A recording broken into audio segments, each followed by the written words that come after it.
Welcome back to the show. We've got Christine Demeester here, and Christine, great to have you on the show here. You're from New Empowering Ways, right? Correct. So, and you're an author because you've got the book, Mastering the Art of Success, and you've got a chapter in here. Is that right? That's correct. Okay, so you must have mastered the art of success yourself, right? I would say partly, at least. Yes. Okay. Well, let's talk about what you do in general at New Empowering Ways. Well, I am actually the founder and the owner of New Empowering Ways, which is a small company but pays attention to small details and the bigger ones. And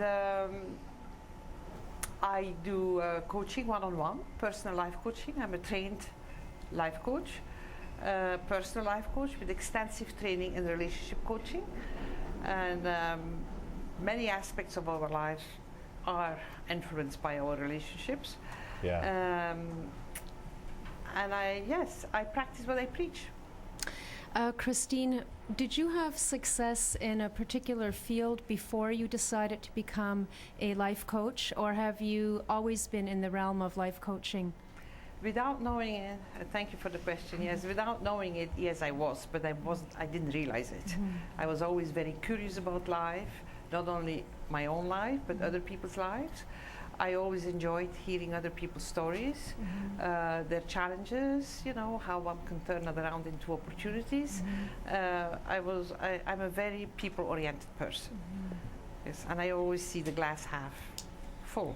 Yes. 3/4 full, and often totally full. I heard it's actually 100% full. It's just half full of water and the other half is full of air. However you want to see it, yes. Okay, so when did you make the decision to actually take this on as a career choice? Yes, that's a very good question, because it was actually after a move. I moved several times in my life. I moved from Belgium to Canada, back to Belgium, from Belgium then to the States, and from the States back to Canada. And it was that last move to Canada, because in the States I had a small company called Culture Relocation Counseling Services for people who had moved and adapting them to the culture. To the culture. Which I guess you had to do yourself. I had to do myself, and it appealed to me, so I started a small business then, but I still had 3 kids at home. But then when I came to Toronto, I only had 1 at home, and 2 had already, were off at university. And I said, yes, I really like to work with women, and who are going through, changes in their lives, not necessarily geographical changes, cultural relocation, but changes within themselves and wanting to make changes in their lives. And I came across life coaching, which I did not know at the time existed. And yes, I took the training, got certified, and then I added an additional training, Master in Transpersonal Psychology, which goes very well together with the life coaching. One looks at all the opportunities. It's not just, behavior or circumstances. It's much more than that.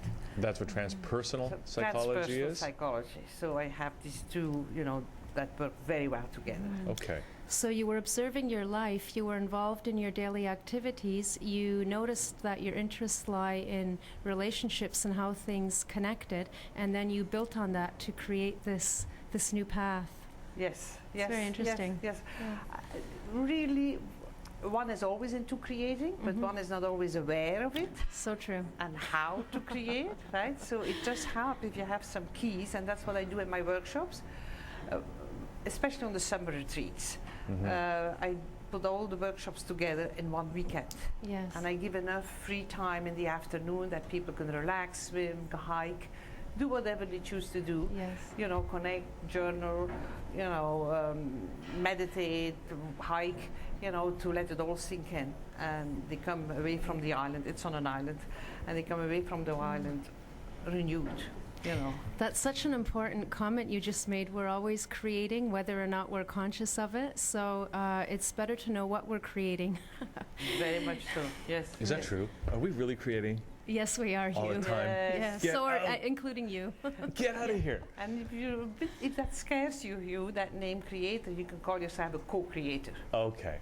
All right. Now, you mentioned that you, in particular, are dealing with women or feel compelled to want to help women. Do you deal with women exclusively in your practice? No, that is my focus, and I do have men who choose to come or men who are taken by the hand by the woman to come and sit in a workshop, but I do have men too, and the ones who do come are quite open, and they do actually. I had very good comments from the first time I had men at the retreat. I was surprised. I had the nicest comments from men. So I'm very goal oriented, and that goes very well with men. Men are yeah, very goal-oriented. more goal-oriented usually. We are more relational-oriented, Yes. right? And they're more goal-oriented. So I kind of combine it because I figure, we want the goal, right? Goal really stands for going on to another level, right? That's really what goal is, right? That's a good acronym. Yes, that's the acronym, yes. And that's important. Otherwise, we can be tempted to just sit there and being taken care of. Well, How do people find out about you? How do people know they need this kind of a service? it's really mainly word of mouth. Word of mouth. People like who do come to the cottage, they're very happy, and the next year they send a friend, or they come again with a friend, or with a spouse, or with a child, mother, daughter, or then the small workshops, the 2-hour interactive workshops. I have one coming up in a couple of weeks. The power of your mind. Because the mind is very important, right? The mind, we are bigger than the mind, but very often we are ruled by the mind, right? And it's knowing, Exactly. how to use your mind. It can make you or break you. Again, it's our choice. Was your writing the book a way of making the workshop, let's say, portable and more accessible to all? Is it a replacement for the workshop? It is not exactly I was invited to join. It's a collection of 21 interviews with people like Jack Canfield and Liz Brown and Victor Hansen. Okay. And then the majority of the contributors are people like me who are not so well known but have something to say. Okay. Oh, And interesting. yes, it's on my maiden Is that name. you? Yes, but Okay. it's on my maiden name, by the way. I Okay. use my maiden name. And, Well, they put your picture on the cover, even if yes. there's 21 now chapters. some come out with my picture, and others come out with other Okay. authors. All right.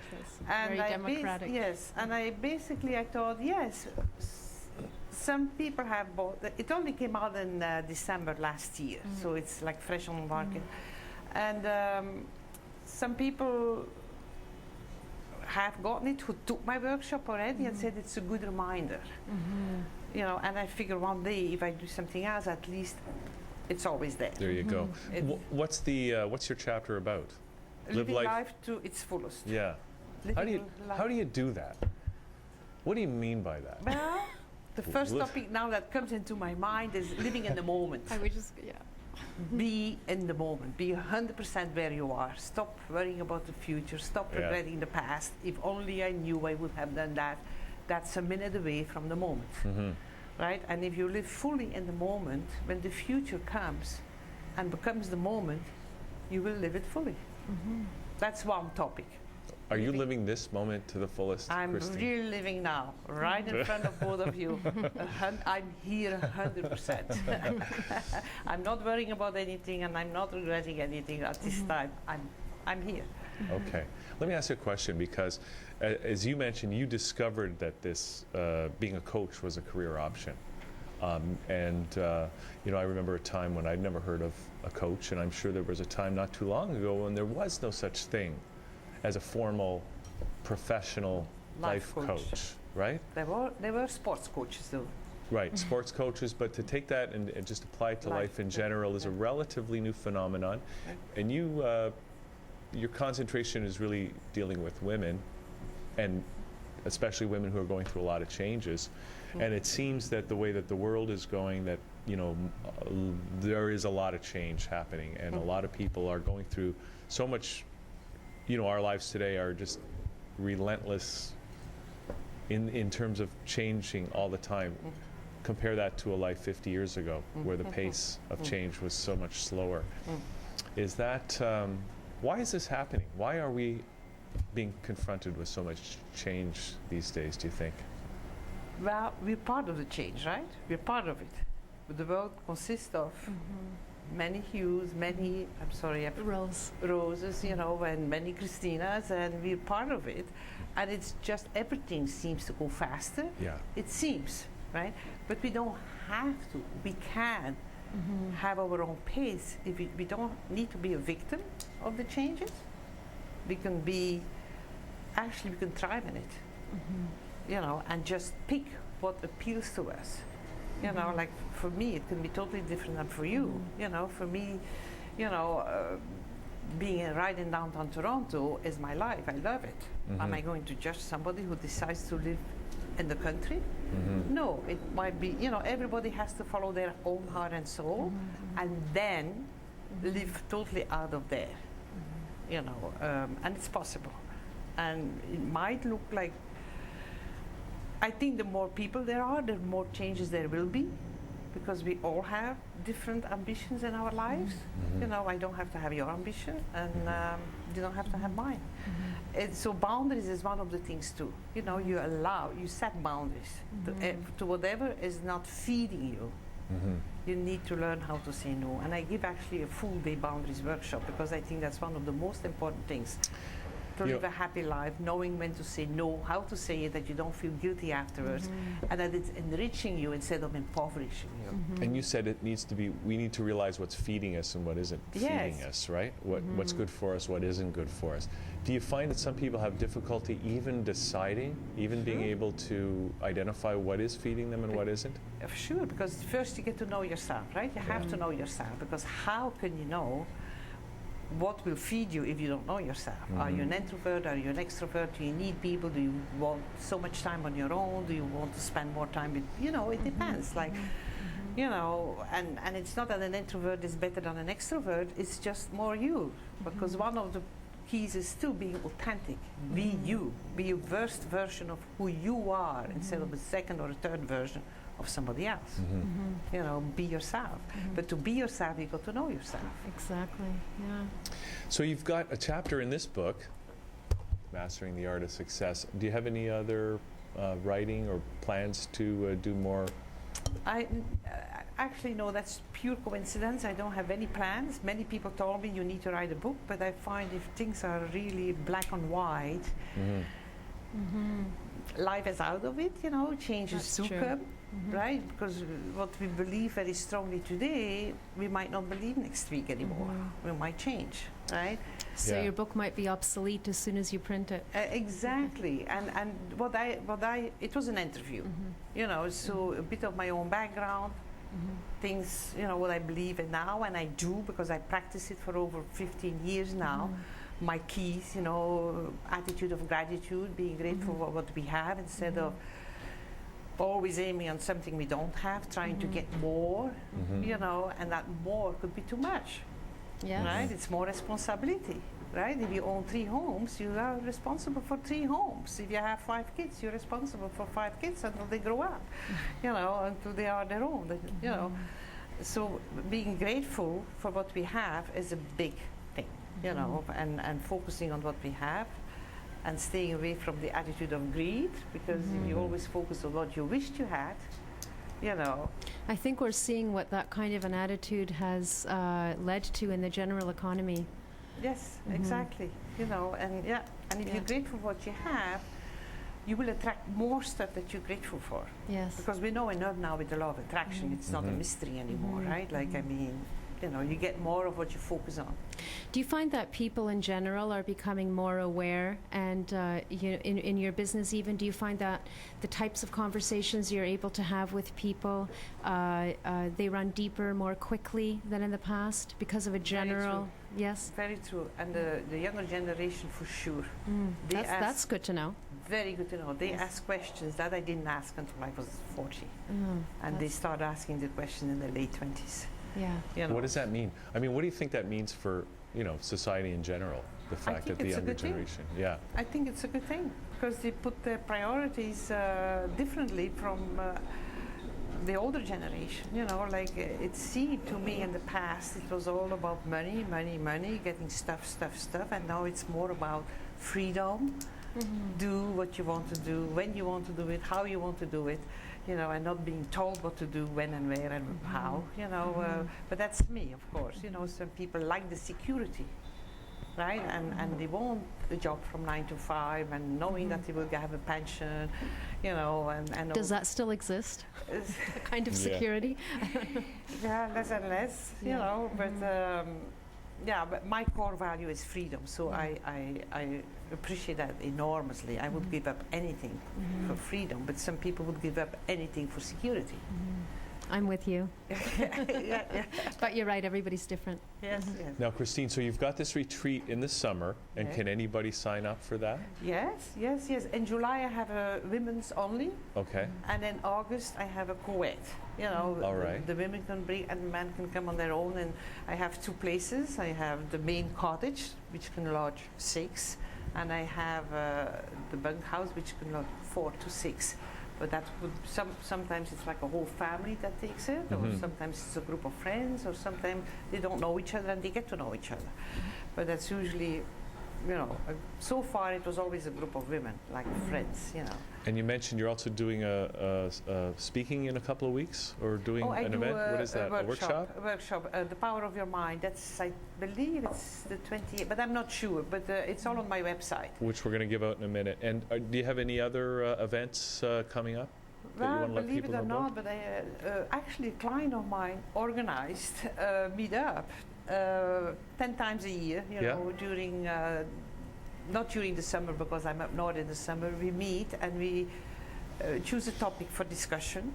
And the last month was putting a plan into an action. And this time it is not only an action, but stop procrastinating type of thing. Sometimes people have a plan and it's okay, or a goal, and it's okay for 2-3 weeks, and then they forget about it. So that's this Saturday actually, and it's called Enrich and Empower. So we're always discussing a topic that is enriching and empowering. And it's dedicated to women. That's only women, I'm sorry. Okay.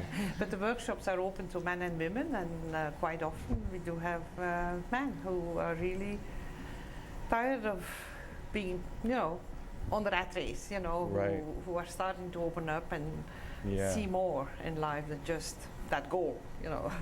And also, I take it you're open to, if somebody's watching this right now and maybe they feel they need a coach or somebody to work on a Sure, one-on-one. one-on-one. Yes, I do have one-on-one coaching clients. Yeah. You know. So what's the first step if they want to get in touch with you for something like they that? can email me, Christina at newempoweringways.com, and Christina with a CH. But if they Google newempoweringways.com, I will come up, Toronto. Okay, and I guess they can go to your website as well and get Yes. all that information All and the find out information. about your events as they come up Yes, and that as sort they of thing? come up, yes. So so what's newempoweringways.com? Yes, Is that it? that's it. Okay. Where is the retreat held? In Muskoka, Muskoka. between, Okay. just north of Bracebridge, All right. south of the village of Rosso, and we're on an island in the Oh. cleanest and clearest lake of the Muskokas. It's called Skeleton Lake. I know that lake. You know it? I've been on. Do you have big cliffs on your island? I don't know the name, but the camp, right? But you know that island with the big cliffs? Yes, I used yes, to jump yeah. off those cliffs. Oh, our kids used to do the Yeah. same thing, and I have been debating for a big birthday. Maybe I need to do that. That is so much fun jumping off those cliffs. I jumped off a cliff in Algonquin Park once, a 50-foot cliff. Yeah. Yeah, these ones might be that high too. I don't think I'd do it again. I did it when I was a lot younger. I was screaming all the way down. But it was fun. I'm there for 2 months, so it's good for me to have 2 weekends. I think that sounds like it's Yeah. really good for you. Yes. Well, Well, Christina, it's been great to have you on the show.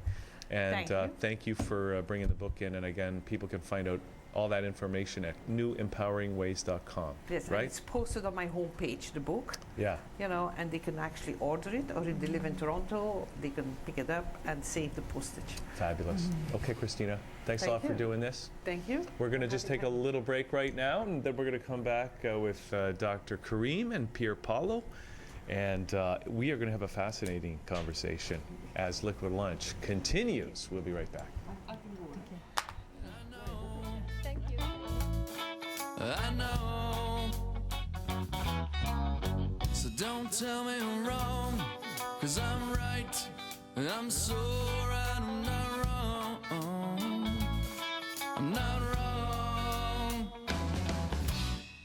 don't